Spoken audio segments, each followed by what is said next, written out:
నమస్కారం, నవ్య న్యూస్ కి స్వాగతం. ఈ రోజు వార్తల ముఖ్యాంశాలు.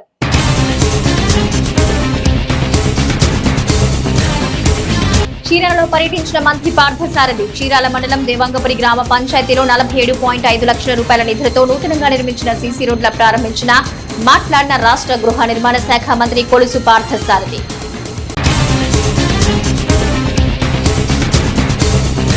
ప్రకృతి ప్రసాదించిన వరం తేనె. ప్రకృతి సిద్ధమైన తేనెటీగలు పెంచి తాను ఉపాధి పొందుతూ మరికొందరికి ఉపాధి చూపుతూ ఆదాయం వైపు అడుగులు వేస్తూ ఓ తేనెటీగల రైతు విజయగాథపై నవ్య ప్రత్యేక కథనం.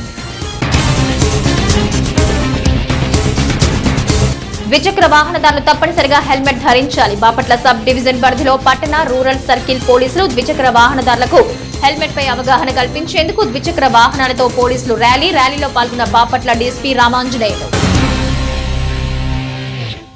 చీరాలలో జిల్లా ఇన్ఛార్జ్ మంత్రి, రాష్ట్ర సమాచార పౌర సంబంధాల గృహ నిర్మాణ శాఖల మంత్రి కొలుసు పార్థసారథి పర్యటించారు. చీరాల మండలం దేవాంగపురి గ్రామ పంచాయతీలో 47.5 లక్షల రూపాయల నిధులతో నూతనంగా నిర్మించిన సీసీ రోడ్లను స్థానిక ఎమ్మెల్యే కొండయ్య, జిల్లా కలెక్టర్ వెంకటమురళితో కలిసి ప్రారంభించారు. రాష్ట్ర చరిత్రలో ఊహించని చారిత్రాత్మక విజయాన్ని కూటమి ప్రభుత్వానికి రాష్ట్ర ప్రజలు అందించారని, ఈ క్రమంలో ప్రజలందరినీ ప్రజా తీర్పుకు తగిన విధంగా కూటమి ప్రభుత్వం సీఎం చంద్రబాబు ప్రజాపాలన కొనసాగిస్తున్నారని మంత్రి కొలుసు పార్థసారథి అన్నారు. చీరల్లో పర్యటించిన మంత్రి పార్థసారథి దేవాంగపురి గ్రామ పంచాయతీలో 47.5 లక్షల రూపాయల నిధులతో నూతనంగా నిర్మించిన 8 సీసీ రోడ్లను స్థానిక ఎమ్మెల్యే కొండయ్య, జిల్లా కలెక్టర్ వెంకటమురళితో కలిసి ప్రారంభించారు. అనంతరం జరిగిన సభలో మంత్రి కొలుసు పార్థసారథి మాట్లాడుతూ ఎంతో చరిత్ర కలిగిన ప్రాంతాల్లో చీరాల ప్రాంతం ఒక్కటన్నారు. గత వైసీపీ ప్రభుత్వం నిధులను లెక్కాపత్రం లేకుండా ఖర్చు పెట్టడం వల్లే రాష్ట్రం అప్పుల ఊబిలో కూరుకుపోయిందని మంత్రి ఆరోపించారు. రానున్న 5 ఏళ్లలో 20 లక్షల మందికి ఉద్యోగాలు కల్పించాలనే లక్ష్యంతో కూటమి ప్రభుత్వం పనిచేస్తుందన్నారు. రాష్ట్రంలో నైపుణ్య కళాశాల నిర్మించి తద్వారా నైపుణ్యం కలిగిన యువతను తయారు చేయడానికి సీఎం చంద్రబాబు కృషి చేస్తున్నారన్నారు. గత వైసీపీ ప్రభుత్వం అన్ని రంగాలను నిర్వీర్యం చేసినట్లుగానే వ్యవసాయ రంగాన్ని కూడా పూర్తిగా నిర్వీర్యం చేసిందన్న ఆయన, రాష్ట్రంలో ఒక్క పంట కాలువను కూడా గత ప్రభుత్వం తవ్విన పాపాన పోలేదన్నారు. పోలవరం పూర్తయితే ప్రకాశం, గుంటూరుతో పాటు ఉత్తరాంధ్రలో వ్యవసాయం ద్వారా ఆయా ప్రాంతాలు సస్యశ్యామలమవుతాయని, గత వైసీపీ ప్రభుత్వం నిర్వాహకం వల్ల 1000 కోట్లతో నిర్మించిన నిర్మాణాలు నిరుపయోగంగా ఉండడంతో మరో వాల్ నిర్మించాల్సిన పరిస్థితి ఏర్పడిందన్నారు. రాష్ట్రంలో పెట్టుబడుల కోసం నిరంతరం ముఖ్యమంత్రి చంద్రబాబు నాయుడు, మంత్రి లోకేష్ లు కృషి చేస్తున్నారన్నారు. ఈ క్రమంలోనే పెట్టుబడుల కోసం దావోస్ పర్యటనలో పర్యటించారన్నారు. రాష్ట్రంలో నూతనంగా నిర్మించిన గృహాన్ని లబ్ధిదారులకు త్వరలో అందిస్తామని, గత ప్రభుత్వంలో గృహాలు నిర్మించుకుని బిల్లులు రాని వారికి కూడా బిల్లులు అందిస్తామన్నారు.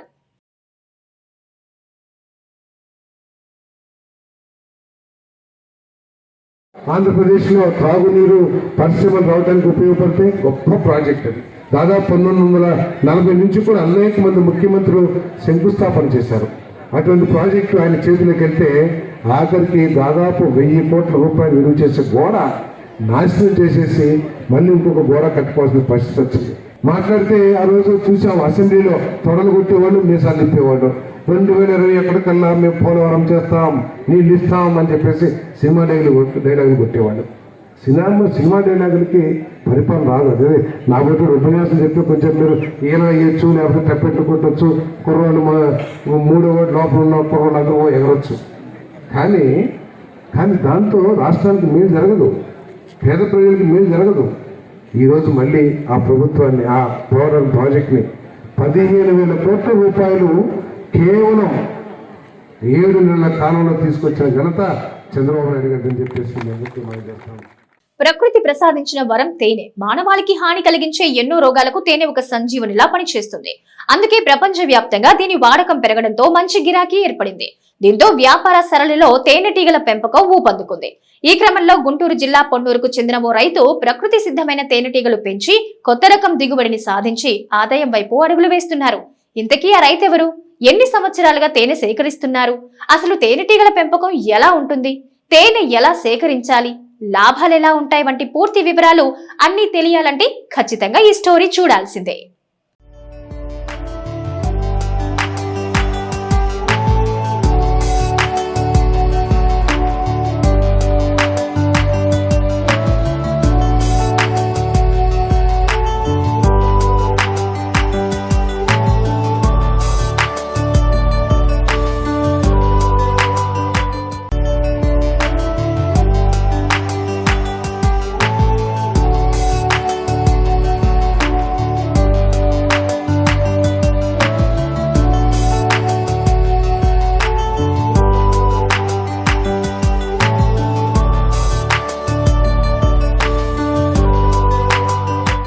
తేనెటీగల పెంపకం అనేది ఓ వ్యాపారం కాదు, ఒక రకమైన వ్యవసాయమే.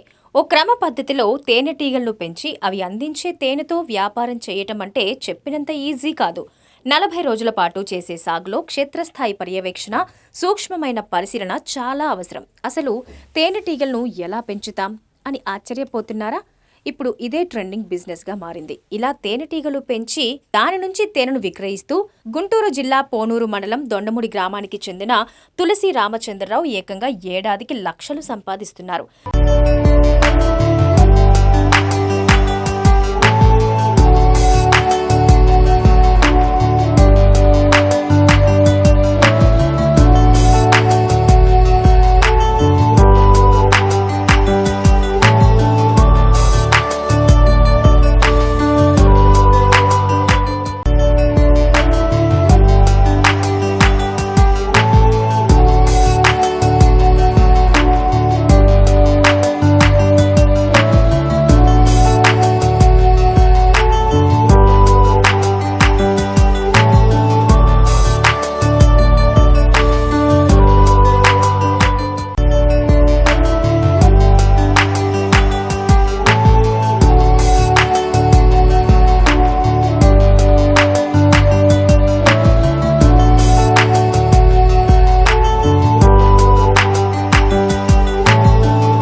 దొండముడి పొన్నూరు మండలం గుంటూరు డిస్టిక్.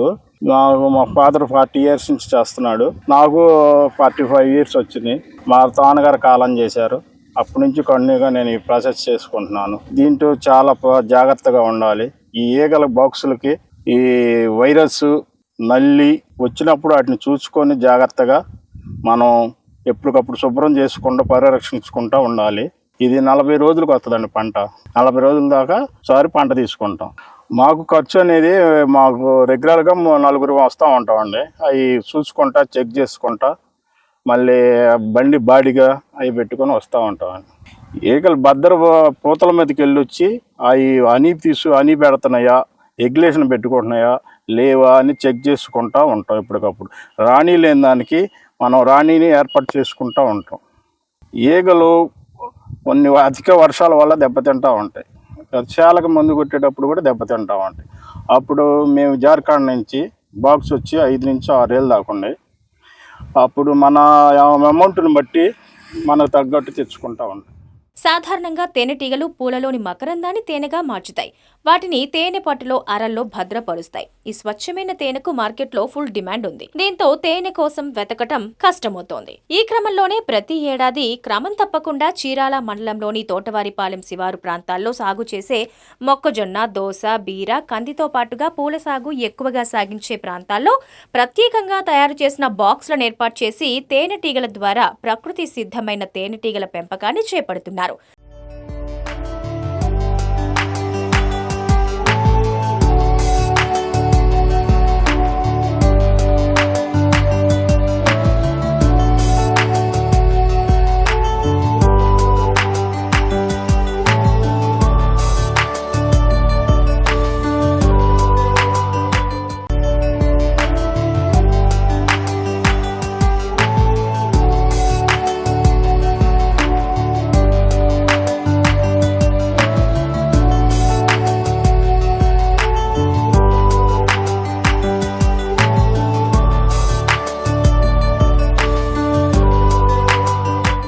మాకు 150 బాక్సులు ఉన్నాయండి. బాక్స్కి వచ్చి 4 కేజీల కాడి నుంచి 5 కేజీలు వస్తూ ఉంటాయి. 150 × 5 క్వింటాల దాకా వస్తూ ఉంటుందండి. ఈ హనీ మనం వచ్చి షాపులకు వేసుకుంటాం, రిటైల్గా అమ్ముకుంటూ ఉంటాం. దీని రేటు 4 నుంచి 500 దాకా ఉంది మార్కెట్. మేము తింటే మనం మామూలు రెగ్యులర్గా ప్రకృతి నుంచి వచ్చేదే తీస్తూ ఉంటాం. దీనికి కొద్దిపాటి పెట్టుబడి, వనరులు, సమయం సరిపోతాయి. అయితే వాటన్నింటికీ మించి తేనెటీగలపై పూర్తిస్థాయి పర్యవేక్షణ మాత్రం తప్పనిసరిగా ఉండాలి. లేని పక్షంలో మాత్రం ఇబ్బందులు తప్పవంటున్నారు. ఎక్కడ పంటలు పూత దశలో ఉంటే అక్కడికి తేనె పెట్టెలు తరలిస్తూ నిరంతరాయంగా తేనె దిగుబడిని తీస్తూ ఉన్నారు. తేనెటీగల పెంపకంతో స్వయం ఉపాధిని పొందుతూనే మరికొంతమందికి ఉపాధినిస్తున్నారు.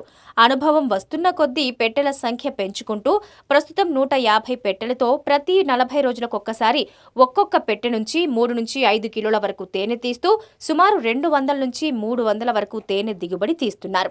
ఇక తేనె దిగుబడిని సాధించే ప్రక్రియలో ఒక రాణి ఈగ, కొన్ని మగ ఈగలు బయటకు వెళ్లకుండా పెట్టెలోనే ఉంటాయి. పూత ఈగలు, సిపాయిలు, తూలీగలు మాత్రమే బయట తిరిగి పుష్పాల్లోంచి మకరందాన్ని సేకరించి వాటిని తేనెటీగల పెట్టెల్లోని అరల్లో భద్రపరుస్తాయి. ఒక్కో రాణి ఈగ రోజుకి 1500 నుంచి 2000 గుడ్లు పెడుతుంది. తేనె తుట్టెల సాగు ఒకచోట ఉండి చేసేది కాదని రైతు రామచంద్రరావు తెలిపారు.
దాన్ని జాగ్రత్త చూసుకోకుండా పరిరక్షణ చేసుకోకుండా ఉంటే నష్టపోతామండి.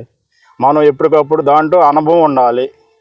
మనం పెట్టామా 40 రోజులు వచ్చిదిలే తీసుకోవచ్చు అనుకుంటే అది నష్టమే తప్ప ఉపయోగం ఉండదు. రెగ్యులర్గా వాటి మనం కంటిన్యూగా చూసుకుంటా, చిన్నపిల్లల్ని ఎలా చూసుకుంటామో అలా చూసుకుంటూ ఉండాలండి. వాటికి ఒక సంకేతం ఉంటుందండి.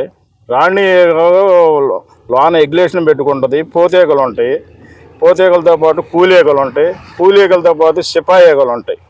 కొన్ని అన్ని గేటు కాడ ఉంటాయి, కొన్ని ఈగలు అక్కడ ఉండేవి. కొన్ని పంటలు ఆడుండే, మేత ఆడుండే చెకింగ్కి వెళ్ళి వస్తూ ఉంటాయి కొన్ని ఈగలు. కొన్ని ఏమైనా వర్క్ చేస్తూ ఉంటాయి, కోళ్ళను హాని పిప్పొడి తెచ్చుకుంటూ ఉంటాయి. దీంట్లో చాలా అనుభవం నేర్చుకున్న తర్వాత తీర్చుకుంటే వాళ్ళకి చాలా ఉపయోగంగా ఉంటుంది. అనుభవం లేకుండా దాంట్లో సీనియారిటీ లేకుండా తెచ్చుకున్నామంటే నష్టపోతాం. తేనె తుట్టెల పెట్టెలు 3 నెలలకొకసారి ఒక చోట నుంచి మరొక చోటుకి మారుస్తూ ఉంటామంటున్నారు. పువ్వుల్లో పూర్తిస్థాయి మకరందం తీసుకునేందుకు 3 నెలల సమయం పడుతూ ఉండడంతో ఇలా ఒక చోట నుంచి మరో చోటికి వీటిని తరలిస్తూ ఉంటారు. తేనెటీగల సాగులో ఇదే ఒక్క పెద్ద సవాల్ని చెబుతున్నారు. ఇన్ని దశలను తట్టుకుని పూర్తి స్థాయిలో పర్యవేక్షిస్తేనే ఆదాయం చేకూరుతుందంటున్నారు. మొత్తంగా విజయవంతమైన తేనెటీగల పెంపకం ద్వారా ఆదాయం సమకూర్చుకుంటూ మరికొందరికి ఉపాధి కల్పిస్తూ అనేక మందికి ప్రేరణగా నిలుస్తున్న రైతు తులసి రామచంద్రరావు తేనెటీగల పెంపక ప్రయాణం చాలా మందికి ఆదర్శప్రాయంగా నిలుస్తుంది అనటంలో ఎలాంటి సందేహం లేదు కదా మరి.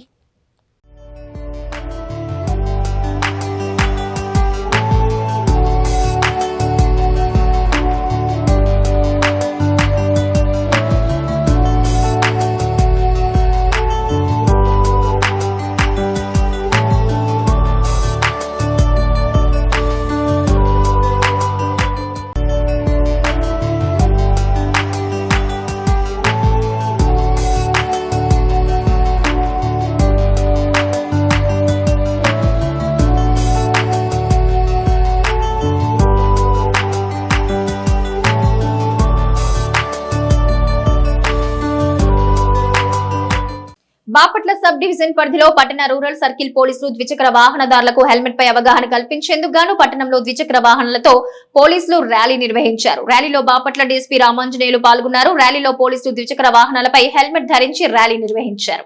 ద్విచక్ర వాహన చోదకులు వాహనాలు నడిపే సమయంలో విధిగా హెల్మెట్ ధరించాలని బాపట్ల డీఎస్పీ రామాంజనేయులు సూచించారు. బాపట్ల సబ్ డివిజన్ పరిధిలో పట్టణ రూరల్ సర్కిల్ పోలీసులు ద్విచక్ర వాహనదారులకు హెల్మెట్ పై అవగాహన కల్పించేందుకు గాను పట్టణంలో ద్విచక్ర వాహనాలతో పోలీసులు ర్యాలీ నిర్వహించారు. ర్యాలీలో బాపట్ల డీఎస్పీ రామాంజనేయులు పాల్గొన్నారు. ర్యాలీలో పోలీసులు ద్విచక్ర వాహనాలపై హెల్మెట్ ధరించి ర్యాలీ నిర్వహించారు. ఈ సందర్భంగా బాపట్ల డీఎస్పీ రామాంజనేయులు మాట్లాడుతూ జిల్లా ఎస్పీ ఆదేశాలతో ఫిబ్రవరి 1 నుంచి వాహన చోదకులు తప్పనిసరిగా హెల్మెట్ ధరించాలన్నారు. వాహనంపై వెనక కూర్చున్న వ్యక్తి కూడా హెల్మెట్ ధరించాలని ఆయన స్పష్టం చేశారు.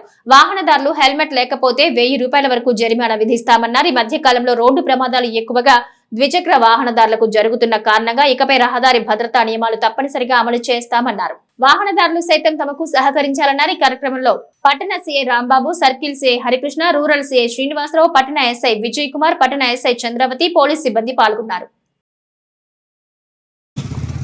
బాపట్ల పట్టణం చుట్టుపక్కల ప్రాంతాల ప్రజలందరికీ విజ్ఞప్తి చేసేది ఏంటంటే ఫిబ్రవరి 1వ తారీఖు నుండి మోటారు వాహనాలపై ప్రయాణం చేసేవాళ్ళు, అంటే 2 వీలర్స్ మీద ప్రయాణం చేసేటువంటి ఎవరైనా సరే, అలాగే వెనక కూర్చున్నటువంటి పిలియన్ రైడర్ కూడా ప్రతి ఒక్కళ్ళు కూడా హెల్మెట్ తప్పనిసరిగా ధరించాలని ప్రభుత్వం ఉత్తర్వులు, ఉన్నతాధికారుల సూచనల మేరకు బాపట్ల పట్టణంలో తప్పకుండా ఇంప్లిమెంట్ చేయడం జరుగుతుంది. దీనికి సంబంధించి ఈ మధ్యకాలంలో రోడ్డు ప్రమాదాలు ఎక్కువవటం, అవి నివారించడానికి ఎక్కువగా 2 వీలర్స్ మీదే ప్రమాదాలు జరుగుతున్నాయి. మరణించే వారి సంఖ్య కూడా 2 వీలర్స్ మీద ఎక్కువగా ఉంది. దాన్ని కంట్రోల్ చేయడం, తగ్గించడం కోసం, ఎవరి ప్రాణాలు వాళ్ళు కాపాడుకోవడం కోసం తప్పనిసరిగా హెల్మెట్ ధరించాల్సి ఉంటుంది. లేనటువంటిది ఇప్పటి వరకు కూడా అందరికీ అవగాహన కార్యక్రమాలు ఏర్పాటు చేయడం జరిగింది. కానీ 1వ తారీఖు నుంచి మాత్రం అందరి మీద చలానా ఇంపోజ్ చేయడం జరుగుతుంది. చరిత్రలో నేటి ముఖ్యమైన ఘటనలు ఒకసారి చూద్దాం.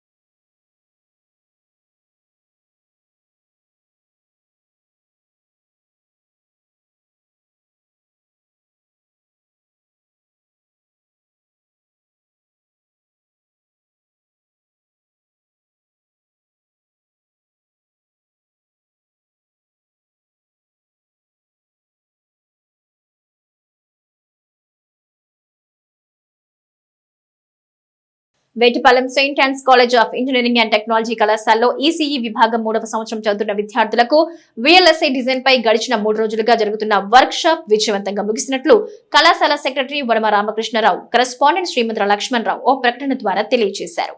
వర్క్ షాప్ల ద్వారా విద్యార్థులకు నూతన ఆలోచన విధానాలకు సరికొత్త రూపకల్పనకు నాంది పలికేందుకు ఎంతగానో దోహదపడతాయని సెయింట్ ఆన్స్ కళాశాల principal doctor K Jagadish Babu అన్నారు.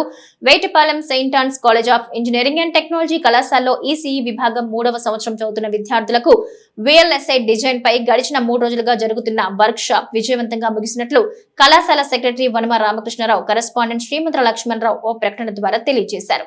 ఈ సందర్భంగా కళాశాల ప్రిన్సిపల్ డాక్టర్ కె జగదీష్ బాబు మాట్లాడుతూ విద్యార్థులు తాము నేర్చుకున్న సాఫ్ట్వేర్లతో నూతన ఆవిష్కరణలపై దృష్టి సారిస్తే సరికొత్త అద్భుతాలు సృష్టించొచ్చన్నారు. కాగా VLSI డిజైన్ పై 3 రోజుల వర్క్ షాప్ ను హైదరాబాద్ కు చెందిన కల్కి టెక్నాలజీస్ ఆధ్వర్యంలో నిర్వహించినట్లు ఈసీఈ విభాగాధిపతి డాక్టర్ రాజేంద్ర ప్రసాద్ స్పష్టం చేశారు.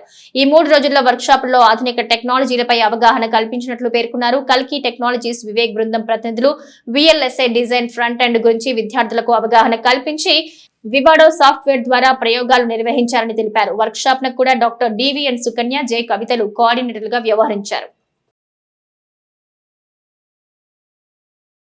ఉద్దేశపూర్వకంగా తమపై కొందరు సత్యదూరమైన ఆరోపణలు చేస్తున్నారని, భూ కబ్జాలకు బెదిరింపులకు పాల్పడినట్టు దుష్ప్రచారం చేస్తున్నారని చీరాల మాజీ మున్సిపల్ కౌన్సిలర్లు శీలం శ్యాంబాబు, పంచమర్తి సాయిబాబు ఆవేదన వ్యక్తం చేశారు.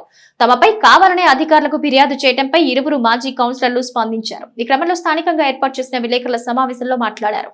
ఉద్దేశపూర్వకంగా తాముపై కొందరు సత్యదూరమైన ఆరోపణలు చేస్తున్నారని, భూ కబ్జాలకు బెదిరింపులకు పాల్పడినట్లు దుష్ప్రచారం చేస్తున్నారని చీరాల మాజీ మున్సిపల్ కౌన్సిలర్లు శీలం శ్యాంబాబు, పంచమర్తి సాయిబాబు ఆవేదన వ్యక్తం చేశారు. తాము ఇరువురు కలిసి 2011 సంవత్సరంలో నాసన చంద్రశేఖర్ అనే వ్యక్తి వద్ద 65 సెంట్ల భూమిని ప్రభుత్వ నిబంధనలకు లోబడి కొనుగోలు చేయడంతో పాటు ఆ భూమిపై సర్వ హక్కులు కలిగిన నాసన చంద్రశేఖర్ తో పాటు భూమిపై హక్కు కలిగిన అతని కుమారుల నుంచి కూడా చట్ట ప్రకారం రిజిస్ట్రేషన్ సైతం చేయించుకున్నామన్నారు. అనంతరం కొన్ని సంవత్సరాల పాటు తాము ఆ పొలంలో పంటలు సాగు చేశామన్నారు.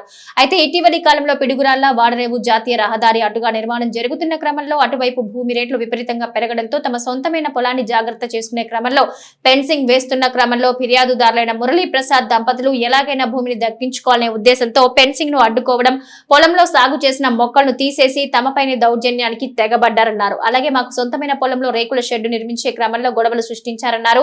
అయితే ఈ వరుస గొడవలు, నిర్మాణాలు అడ్డుకోవడం పట్ల తాము సంబంధిత పోలీస్ స్టేషన్ లో ఫిర్యాదు చేయడంతో పాటు తాము సైతం గతంలో తమ సమస్యలు పరిష్కరించమని కోరుతూ జిల్లా కలెక్టర్, ఎస్పీలకు ఫిర్యాదు చేశామన్నారు. తమ వద్ద ఈ భూమి సంబంధించిన ఒరిజినల్ ధృవీకరణ పత్రాలున్నాయని, తమపై అసత్య ఆరోపణలు చేస్తున్న వారు ఉద్దేశపూర్వకంగానే నకిలీ ధృవీకరణ పత్రాలతో తమపై అసత్యమైన అభియోగాలు చేయడంతో పాటు అవే నకిలీ ధృవీకరణ పత్రాలతో ఉన్నతాధికారులను సైతం తప్పుదోవ పట్టిస్తున్నారని ఆరోపించారు. ఇప్పటికైనా ప్రభుత్వ ఉన్నతాధికారులు 65 సెంట్ల భూమి చట్ట ప్రకారం ఎవరిదో తేల్చి తమకు న్యాయం చేయాలని కోరుతామన్నారు.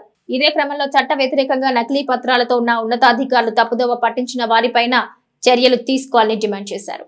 2011లో నేను, నా ఫ్రెండ్ పంచుమర్తి సాయిబాబు ఇద్దరం కలిసి నాసిల్ చంద్రశేఖరరావు దగ్గర 186/4లో 65 సెంట్లు మరి మేము కొనుగోలు చేయటం జరిగింది. ఆ భూమిని చంద్రశేఖరరావు ఆయన పిల్లలు కలిసి మాకు రిజిస్ట్రేషన్ చేయటం జరిగింది. 2011 నుంచి ఇప్పటి వరకు ఆ భూమిని మా స్వాధీనంలో పెట్టుకొని మేము పంటలు పండించుకుంటూ జీవిస్తా ఉన్నాం. నేను నిరుపేద కుటుంబానికి సంబంధించిన వాడిని. ఈ మధ్య కాలం మా సైట్ పక్కన హైవే రోడ్డు వేయటం జరిగింది. ఆ రోడ్డు ప్రక్కనే మా భూమి దానిలో ఏమన్నా పోతుందేమోనని చూసుకొని మరి చుట్టూ ఫెన్సింగ్ రాళ్లు, ఫెన్సింగ్, అదే విధంగా భూమిలో మామిడి మొక్కలు, సపోటా మొక్కలు, కొబ్బరి మొక్కలు కూడా మేము 6 నెలల క్రితం వేయటం జరిగింది. ఆ మొక్కల్ని పరిశ్రమ మురళి, అదే విధంగా వాళ్ళ మేనల్లుళ్ళు మహేష్, ఇంకొక రాకేష్, అదే విధంగా వాళ్ళ బంధువులందరూ కలిసి రాత్రికి రాత్రి ఈ ఫెన్సింగ్ ని, మొక్కల్ని పీకేసి గందరగోళంగా ఇరగొట్టేసి మరి తీసుకెళ్లటం జరిగింది.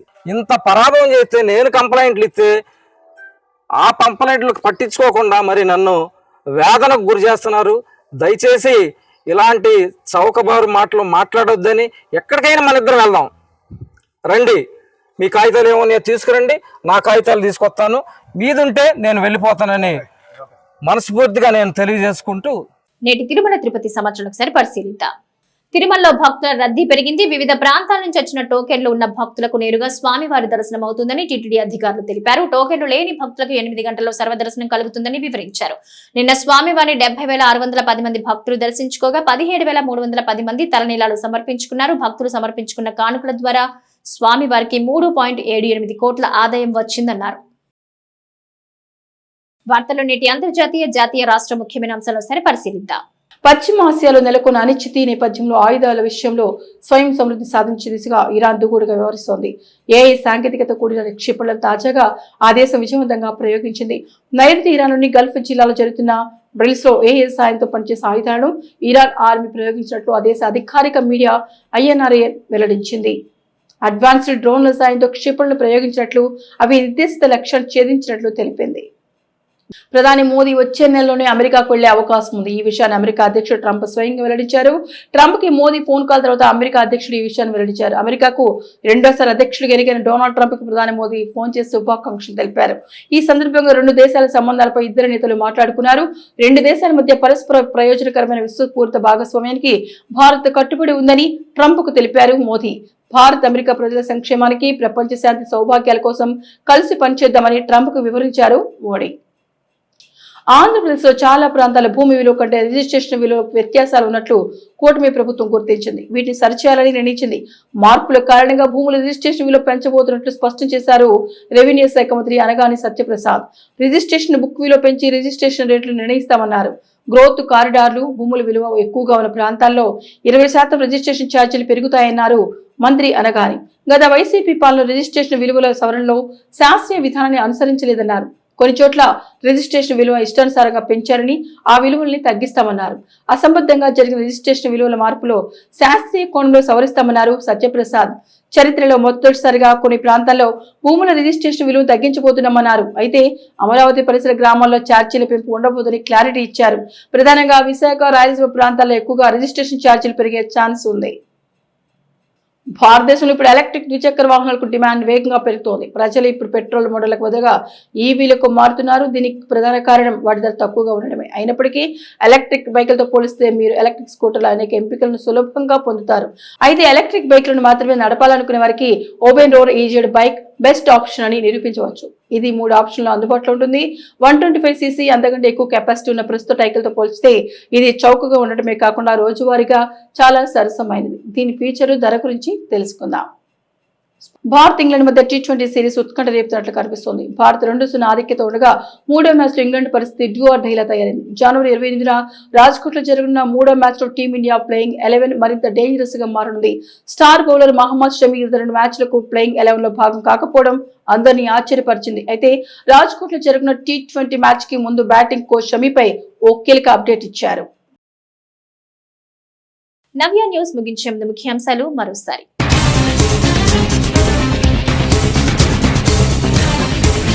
చీరాలలో పర్యటించిన మంత్రి పార్థసారథి చీరాల మండలం దేవాంగపురి గ్రామ పంచాయతీలో 47.5 లక్షల రూపాయల నిధులతో నూతనంగా నిర్మించిన సీసీ రోడ్ల ప్రారంభించిన మాట్లాడిన రాష్ట్ర గృహ నిర్మాణ శాఖ మంత్రి కొలుసు పార్థసారథి.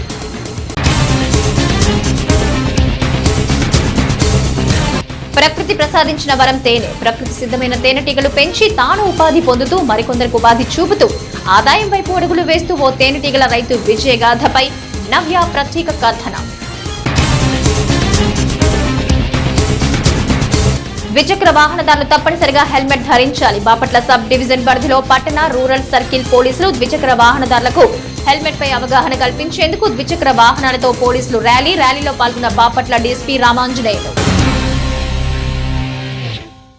నవ్య న్యూస్ ఇంతటితో సమాప్తం. నమస్కారం.